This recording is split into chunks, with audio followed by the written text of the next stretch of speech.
নমস্কাৰ ছাত্ৰীসকল, আজি আনিছোঁ তোমালোকলৈ ক্লাছ 8ৰ অসমীয়াৰ চেপ্টাৰ 2 যোগমীয়া শৰাইঘাট এই চেপ্টাৰটোৰ সকলোবিলাক কুৱেশ্যন এনচাৰ আৰু যিবোৰ তোমালোকৰ এক্সামত আহিব পাৰে সেইবিলাক তোমালোকৰ ইম্পৰ্টেণ্ট কুৱেশ্যন এনচাৰ দিম কিছুমান। ঠিক আছে, তোমালোকে ভিডিঅ'টো গোটেই এণ্ডলৈকে চাই দেখিবা যাতে তোমালোকে গম পোৱা যে পৰীক্ষাত আমাৰ কিবোৰ কুৱেশ্যন আহিব পাৰে, বেছিকৈ কিবোৰ ইম্পৰ্টেণ্ট। ঠিক আছে, তোমালোকে ভিডিঅ'টো গোটেই সম্পূৰ্ণ চাই দেখিবা। আজিৰ ভিডিঅ'টো আমি দেৰি নকৰি প্ৰথম নম্বৰতে তোমালোকে চাবা উত্তৰ দিয়া। ক নম্বৰ আছে অতীতৰ শৰাইঘাটৰ সমস্যাবোৰ কি আছিল, আৰু এইটো ভেৰি ইম্পৰ্টেণ্ট। এইটো তোমালোকৰ খুব এক্সামত আহি থকা দেখা যায়, কাৰণে এইটো তোমালোকে পঢ়িবাই। উত্তৰটো আছে অতীতৰ শৰাইঘাটৰ সমস্যাবোৰ আছিল সামৰিক। ঠিক আছে, এতিয়া খ নম্বৰটো চাবা বৰ্তমান শৰাইঘাটৰ সমস্যাবোৰ কি। উত্তৰ চাবা বৰ্তমান শৰাইঘাটৰ সমস্যাবোৰ হ'ল সামাজিক, অৰ্থনৈতিক, ৰাজনৈতিক আৰু ঐতিহাসিক। ছাত্ৰ-ছাত্ৰীসকল এই চাৰিটা আমাৰ বৰ্তমান শৰাইঘাটৰ সমস্যা আছিল। ঠিক আছে, এতিয়া চাবা গ নম্বৰ ৰামসিংহ কোন আছিল। উত্তৰ চাবা ৰামসিংহ ৰাজপুত ৰজা আৰু মোগল সম্ৰাট ঔৰংজেবৰ সেনাপতি আছিল।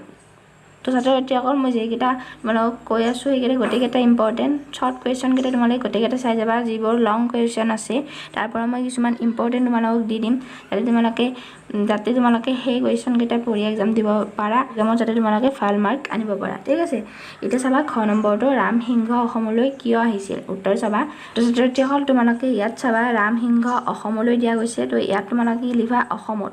ঠিক আছে, ৰামসিংহ অসমত আক্ৰমণ কৰি অসমক মোগল সম্ৰাটৰ অধীন কৰিবলৈ আহিছিল, তো তোমালোকে এনেকৈ লিখিবা। ঠিক আছে, এতিয়া চাবা 1 নম্বৰটো শৰাইঘাট ৰণ কাৰ মাজত হৈছিল। উত্তৰ আছে শৰাইঘাটৰ ৰণ অসমীয়া সেনা আৰু মোগল সেনাৰ মাজত হৈছিল। অসমীয়া সেনা আৰু মোগল সেনা। ঠিক আছে, এতিয়া চাবা প্ৰথম 6 নম্বৰ লাচিতৰ অধীনত কিমান সৈন্য আছিল, ভেৰি ইম্পৰ্টেণ্ট। উত্তৰ চাবা লাচিতৰ অধীনত 1 লাখ সৈন্য আছিল। তো ইয়াত তোমালোকে এনেকৈ লিখিবা, মই যেনেকৈ লিখিছোঁ। ইয়াত দ্বিতীয় 6 নম্বৰ চাবা মোগলে নাৱেৰে সৈতে ধৰি ৰখা শৰাইঘাটীয়া সেনাপতিজনৰ নাম কি। উত্তৰ চাবা মোগলে নাৱেৰে সৈতে ধৰি ৰখা শৰাইঘাটীয়া সেনাপতিজনৰ নাম আছিল কোৱামিত্ৰা হাজৰিকা। আৰু তোমালোকে যদি ডাইৰেক্ট এই নামটো লিখি দিয়া তেনেহ'লে তোমালোকৰ ভাল নালাগিব, তো এইখিনিও তোমালোকে লিখিবা। ঠিক আছে, এনচাৰটো যেতিয়া লিখা তোমালোকে এইখিনিও লিখিবা। ঠিক আছে, তো ইয়াত তোমালোকে চাবা জ নম্বৰ মোগলৰ সেনাপতিক চৰাই খোজাৰ দায়ত লাচিত বৰফুকনে কাক লোৱা লগাই থৈছিল। উত্তৰ চাবা মোগলক সেনাপতি চৰাই খোজাৰ দায়ত লাচিত বৰফুকনে ৰামচৰণ কটকীক লোৱা লগাই থৈছিল। তো ছাত্ৰ-ছাত্ৰীসকল এই চেপ্টাৰটোত বহুতেই কুৱেশ্যন এনচাৰ আছে, তো মই অলপমান তোমালোকক স্পীডত কৰিছোঁ, তো তোমালোকে চাই যাবা আৰু যাতে ভিডিঅ'টো বেছি লং নহয় সেইকাৰণে। 6 নম্বৰটো ৰামসিংহই বীৰ লাচিতক আপুগুটিৰ সহায়ত কি বুজাবলৈ গৈছিল। উত্তৰটো চাবা ৰামসিংহই বীৰ লাচিতলৈ কটকীৰ জৰিয়তে পঠোৱা আপুগুটিৰ টোপালৰ জৰিয়তে ইয়াকে বুজাবলৈ গৈছিল যে টোপালত আপুগুটি যিমানেই আছে ৰামসিংহৰ সংখ্যাও সিমানেই। 6 নম্বৰটো লাচিতে অসমীয়া সৈন্যবল বুজোৱাৰ উদ্দেশ্য ৰামসিংহলৈ কিয় পঠিয়াইছিল। উত্তৰ লাচিতে অসমীয়া সৈন্যৰ বল বুজোৱাৰ উদ্দেশ্যে ৰামসিংহক এচুৱা বালি পঠিয়াইছিল। 3 নম্বৰৰ পৰা চাবা পাঠটোত থকা কঠিন শব্দবোৰৰ অৰ্থ লিখা। তোমালোকে এইখিনি চাই ল'বা। ঠিক আছে, তোমালোকৰ এইকেইটা খুবেই ইম্পৰ্টেণ্ট। ইয়াৰ পৰা তোমালোকৰ সামৰিক, সামাজিক, অৰ্থনৈতিক, ৰাজনৈতিক, ঐতিহাসিক, দুৰ্যোগ এইকেইটা তোমালোকৰ ভেৰি ইম্পৰ্টেণ্ট। ঠিক আছে, তো গোটেইকেইটা তোমালোকে চাবা। 4 নম্বৰটো আছে পাঠত থকাৰ দৰে সংলাপবোৰ লিখা।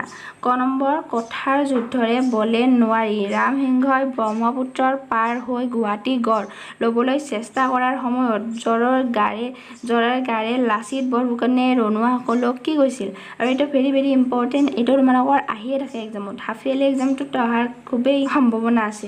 তো উত্তৰটো চাবা জ্বৰৰ গাৰে লাচিত বৰফুকনে ৰনুৱাসকলক এনেদৰে কৈছিল, অসমীয়া ৰনুৱাসকল মই যুঁজিহে মৰিম। চিলা পৰ্বতৰ ওপৰত এচপৰা মাটি কিনি থৈছোঁ, তাত শটো থবা নাইবা মোৰ মঙলে ধৰি লৈ যাওক, তোমালোকে সুখেৰে ঘৰলৈ উভতি যোৱা।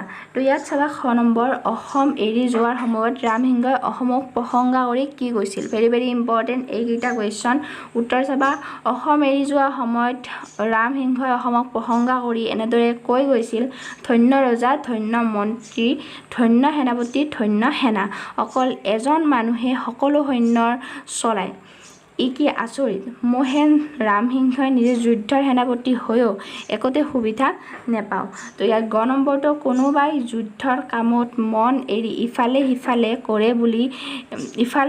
কৰে বুলি বীৰ লাচিতে বৰফুকনে কামাখ্যা গোসানীক সেৱা কৰি কি ঘোষণা কৰিছিল উত্তৰ চাবা বীৰ লাচিত বৰফুকনে কামাখ্যা গোসানীক সেৱা কৰি এনেদৰে ঘোষণা কৰিছিল যুদ্ধৰ কামত পাছ হুসকলে মই এই হেদাঙেৰে দুডখৰ কৰি কাটিম পাছতে স্বৰ্গদেউক জনাম তো তোমালোকে এইটো চাই যাবা এতিয়া খ নম্বৰ আছে বৰ আই কুঁৱৰীয়ে কাপোৰ আঁৰৰ পৰা স্বৰ্গদেউক কি উপদেশ দিছিল উত্তৰ বৰ আই কুঁৱৰীয়ে কাপোৰৰ আঁতৰৰ পৰা স্বৰ্গদেউক এনেদৰে উপদেশ দিছিল বৰফুকনৰ কথা মানি চলিলেহে যুদ্ধত জয়লাভ হ'ব বৰফুকনৰ কথা নজৰিলে আমাক পৰাজয় হোৱাটো নিশ্চয় তো ইয়াত চাবা বহলাই লিখা কিছুমান লং কুৱেশ্যন এনচাৰ আছে আৰু ইয়াৰ এনচাৰবোৰ তোমালোকে মই পঢ়ি নিদিওঁ তো তোমালোকে চাই যাবা ঠিক আছে কাৰণ ভিডিঅ'টো খুবেই লং হৈ যাব এতিয়া চাবা ক নম্বৰটো যুদ্ধত জয়ী হ'বলৈ যুদ্ধৰ আহিলাৰ বাহিৰে কিহৰ প্ৰয়োজন আছে লিখা এইটো ইম্পৰ্টেণ্ট হয় এইটো আহিব পাৰে এতিয়া খ নম্বৰ আছে সেনাপতি কুৱামিত্ৰা হাজৰিকাই কি কৌশলেৰে মোগল সৈন্যৰ মাজত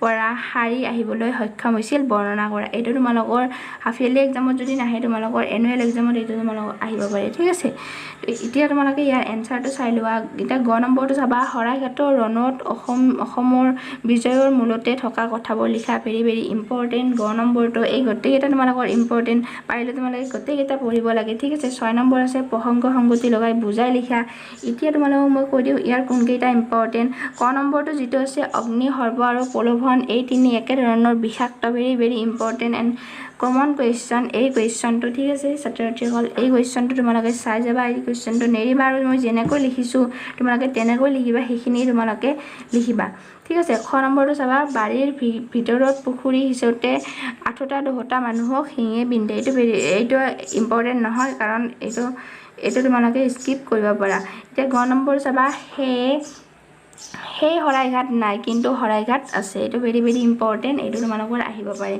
ক নম্বৰ গ নম্বৰ এই দুটা তোমালোকে ভালদৰে চাই যাবা আৰু যিটো ঘ নম্বৰ আছে ভেৰি ভেৰি ইম্পৰ্টেণ্ট আফুগুঠি পঠিয়াইছা পতাত পুহিলে পানী হ'ব এইটো ভেৰি ভেৰি ইম্পৰ্টেণ্ট ঠিক আছে তো এইখিনি চাবা তাৰপিছত 1 নম্বৰটো চাবা এই সমস্যাবোৰ ভালৰূপে সমাধান নহ'লে অসম অস্তিত্বলৈ টনাটনি হ'ব এইটো ইম্পৰ্টেণ্ট এইটো তোমালোকে চাবা ঠিক আছে তোমালোকক মই কৈছোঁ নহয় এই গোটেইকেইটা ইম্পৰ্টেণ্ট এতিয়া ভাষা অধ্যয়নত কি কি আছে এইবোৰ চাবা মই স্ক্ৰল কৰি দিছোঁ তোমালোকে এইখিনি চাই ল'বা গ্ৰামাৰখিনি ঠিক আছে এতিয়া তোমালোকে এইখিনি চাই লোৱা